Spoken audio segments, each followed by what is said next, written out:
Hello and welcome to Glorious Miniatures on the 19th of March 2023. We got another Sunday preview, unsurprisingly, and we have got Commander Farsight takes his shot at the Arks of Omen. The Arks of Omen series continues with a crimson-clad close combat machine who gets an awesome new miniature and tears his way through an army of his hated nemesis.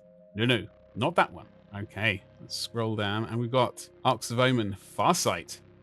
Vashtor the Archiphane's quest for the key fragments is nearing its end, and the action turns to the dead world of Arthas Moloch.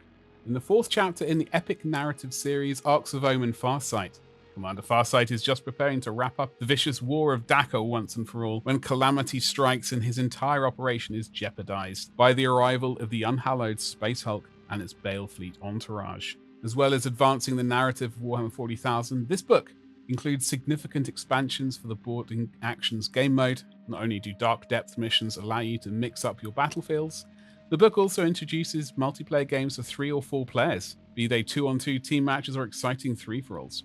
In addition, there are expanded boarding action rules for Tau Empire, Azerani and Aeldari, Drukhari, Harlequins, and Adeptus Sororitas boarding patrols, which add further stratagems and enhancements to your crew. As with the rest of the series, a glamorous special edition of Arks of Omen Farsight is also coming, with a silver foil embossed cover, printed page edges, and a black ribbon page marker. I've got to say, I do like this artwork a lot. They've done fantastic work on it. I have not purchased any of these Arks of Omen's books yet. I don't really know if I will at the moment, but I certainly love the artwork, which is a big draw for me. So that's coming up this Saturday, followed by, well, along with Boarding Patrol Tau Empire. Commander Farsight doesn't just have a book dedicated to him. No. He's also got an awesome new model, which is first available in Boarding Patrol Tau Empire. This powerful assault force contains 3 crisis battle suits and 10 fire warriors, accompanied by a small shoal of drones. It's firepower first nightmare for enemy patrols, and even includes some close combat punch thanks to Farsight himself. So this is a new miniature of him. Obviously, it's available here first, and obviously it's going to be available on his own separately. I think weirdly, I was thinking about this the other day. I would like to paint some Tau up at some point. This could potentially be, well, I think when he's on his own, I think I will get him then.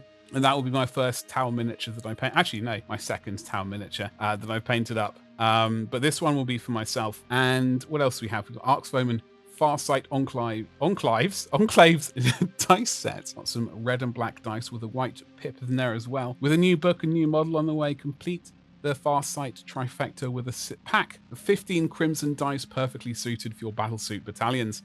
These are cast in deep red plastic with black pips and sports the Farsight Enclaves symbol on the 6 face. Lovely stuff. If you need dice, planning to pick up all the new Tau Empire releases, you can pick up Arks of Omen Farsight Boarding Patrol, Tau Empire, and the Farsight Enclaves dice set in a bundle together with an exclusive art print of Farsight himself, signed by the artist while stocks last. So you have to be quick on that if you want to get this. As I said earlier, I do really like this illustration. It makes me incredibly envious. I wish that I could I wish that I could do this sort of stuff. Absolutely fantastic. And then we can scroll down to the Boarding Patrol Orks. This one, I am tempted. I'm tempted already.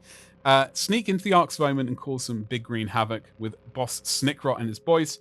It's a new Boss Snickrot miniature. Boarding Patrol Orks is a muscle-bound collection of tough as nails fighters led by the legendary Commando Boss, sporting a brand new model. In addition to Snickrot, you'll board with 5 flash kits, 10 Beast Snagger Boys, and 10 Commandos. You also drag along a reluctant Commando Grot and a far too enthusiastic Bomb Squig for the ride. As I said, this one is tempting. I already have some flash kits. The new Snickrot is a tempting one. I suspect I'll get him at some point anyway. Is now the time? I guess we'll see this Saturday when it comes down to it. But this is definitely a tempting proposition for me.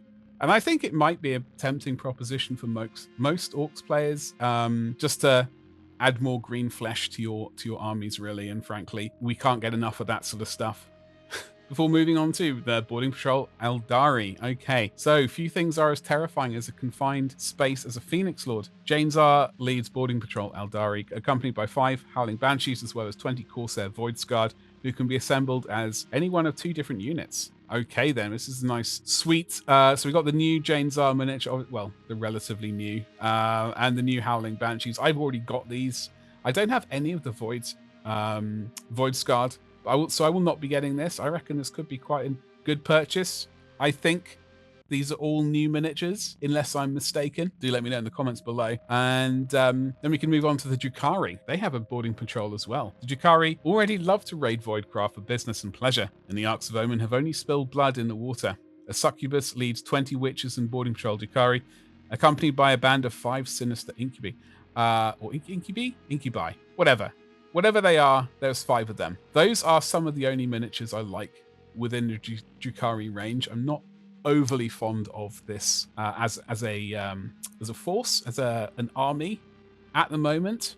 I'd have to really get into it to get sold on them. But more miniatures is always a good thing. And obviously, if you're just starting out, this could well be a good place to start off with, I guess. If Drukhari tickles your fancy. Ooh, Boarding Patrol Grey Knights. Hello there. Boarding Patrol Grey Knights is one of the hardest hitting patrols around, packed with psychic power and durable armor. Castle and Crow joins 5 Brotherhood Terminators and 10 Strike Squad Grey Knights in an elite fighting force that might be few in number, but hits like a truck. Now, I have some of the original sort of metal Terminators when these were first released back in the day. I have a squad of 5 Terminators, and I have a squad of 10 of these. I think, are they Strike Squads? I think I've already got a squad of 10 of them already. And I did an sort of weird Inquisition conversion ages ago at the same time to go along with these. Anyway, this could potentially be a good purchase. I like this model of Castle and Crow anyway, so I'm going to have to really and ah about this particular one. If not, that Castle and Crow miniature is definitely getting purchased regardless of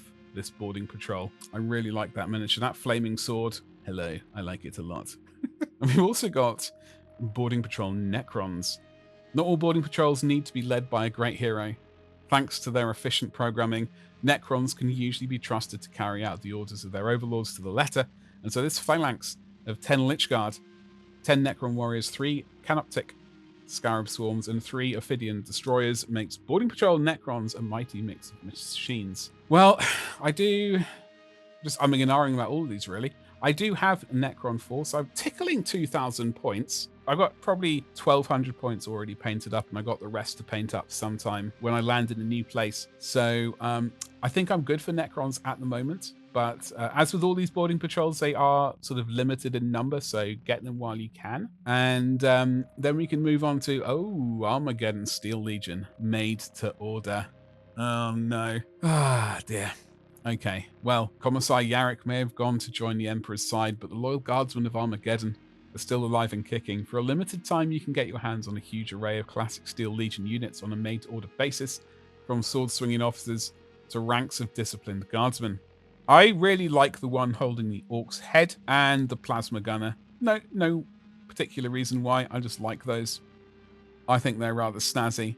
And we've also got... if you feel like packing out your platoon with an effective firing line of iconic Imperial firepower, the Steel Legion platoon is especially apt for the task.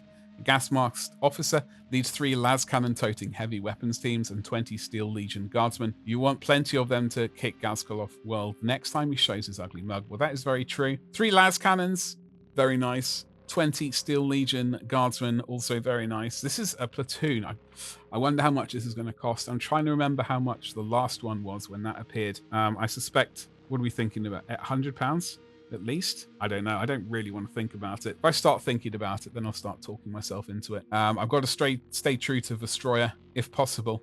That's definitely something to consider. Before moving on to Necromunda, Lady Hera? I know we have spoken about her before. Very briefly, or looked at certainly her miniature before on this channel. 13th daughter of Lord Helmore, however you pronounce that. I always get the names wrong. In the enforced absence of Lord Helmore, his heirs have started to disappear at an alarming rate. These mysterious deaths topped at Lady Hera, his 13th trueborn daughter, which we're sure is a complete coincidence with which she had absolutely nothing to do with it. I love this miniature. I'm looking at it. I'm just looking at the face in particular, and I'm getting kind of Kislev vibes off her for some reason. I don't know what it is. Maybe it's the furry sort of, I don't know, collar. And I don't know. I really like this miniature though. I think Necromunda, they have some absolutely fantastic miniatures, like like named characters and just generic people. I think they have some great miniatures, and I could definitely see myself painting this one up at some point in the future. Far from being a preening noble hiding up in the spire, Lady Hera loves nothing more than getting her hands dirty with the masterwork power spear. Oh, is that what it is? And a fave sword. She's a terror to face, so make sure she's on your side when she arrives on Saturday. That goes without saying.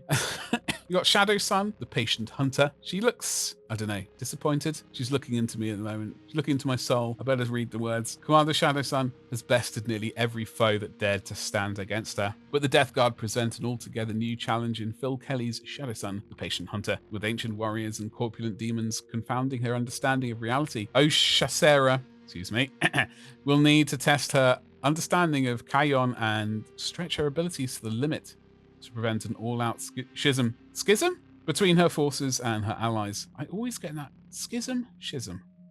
Whatever. Yes, I will not be getting this book. I've got so many books to read at the moment. I just keep buying them. I've got to hold off for the moment. Also got Gaunt's Ghosts, The Victory Part 2, the French edition. The Forge World, Urdesh is under attack. Colonel Commissar Gaunt is at the forefront of its defense with his trusty ghosts.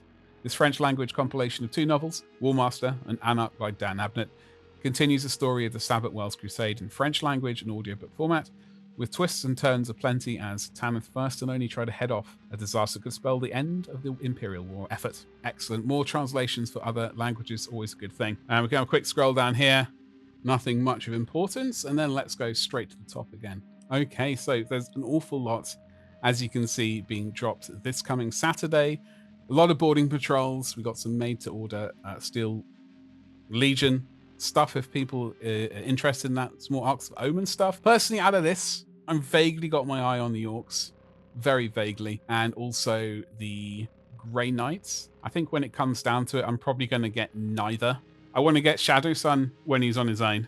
Definitely. And out of those 2 boarding patrols, potentially the Grey Knights I might look at, but I don't know. We'll really see. I will say this week, I'm off to Amsterdam for a few days to check out an exhibition, and then I'll be back on probably Friday, so there won't be a Horus Heresy video, certainly on the Thursday. I will probably do it if I get time. I am looking at basically all my paints are currently in storage. I know all the content at the moment is these article reads. I want to kind of get back onto focus of some painting, but as I said, all my paints are in storage. So what I'm going to have to do is I'm going to have to buy some more paints and some basic brushes, and I'm going to I think I might look at doing some kind of basic painting videos just to keep me get us back on focus where we need to be with where it comes to the hobby in particular. So please bear with me. I know it's been a bit weird, but we will get back on course, and that is the main thing. While you're commenting below about which ones of these intrigues you the most, also do make sure you've subscribed, hit the bell for notifications so you don't miss those future videos. And also you could check out my website, gloriousminiatures.com. I do some blog posting over there and that sort of stuff. And that's all I got to say. I hope you have had a great weekend, and I'll see you in the next video. Thank you and goodbye.